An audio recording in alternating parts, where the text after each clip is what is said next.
రాష్ట్ర బీసీ సంక్షేమ శాఖ మంత్రి సవిత మరోసారి తన మానవత్వాన్ని చాటుకున్నారు. అధికార దర్పం కంటే ఆపదలో ఉన్న వారిని ఆదుకోవడమే ఆమెకు అలవాటుగా మారింది. రోడ్డుపై ప్రమాదానికి గురి అయి నిస్సాయ స్థితిలో పడి ఉన్న వృద్ధుడిని లేపి సపర్యలు చేశారు. తన క్యాన్వాయ్లోని వాహనంలోకి ఎక్కించి సమీప ఆసుపత్రికి తరలించారు. ఈ దృశ్యాన్ని చూసిన వాహనదారులు, పాదచారులు మంత్రి సవిత మానవత్వాన్ని కొనియాడారు. విజయవాడలోని గాంధీ శిల్పా బజార్ ఎగ్జిబిషన్ను ప్రారంభించి తాడేపల్లిలోని తన క్యాంపు కార్యాలయానికి మంత్రి సవిత బయలుదేరారు. క్యాంపు కార్యాలయం సమీపంలోకి రాగానే విజయవాడ గుంటూరు హైవేపై వడ్డేశ్వరం వైపు ద్విచక్ర వాహనంపై వృద్ధుడు వెళ్తున్నాడు.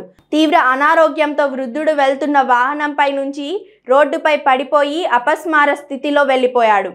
అదే సమయంలో అటుగా వెళ్తున్న మంత్రి సవిత తన క్యాన్వాయ్ను ఆపి వృద్ధుడికి నీరు తాగించి సపర్యలు చేశారు. 108 వాహనం వచ్చే వరకు ఆగకుండా కొద్దిగా తేరుకున్న వృద్ధుడిని తన ఎగ్జాక్ట్ వాహనంలో సమీపంలో ఉన్న ఎయిమ్స్ ఆసుపత్రికి తరలించారు.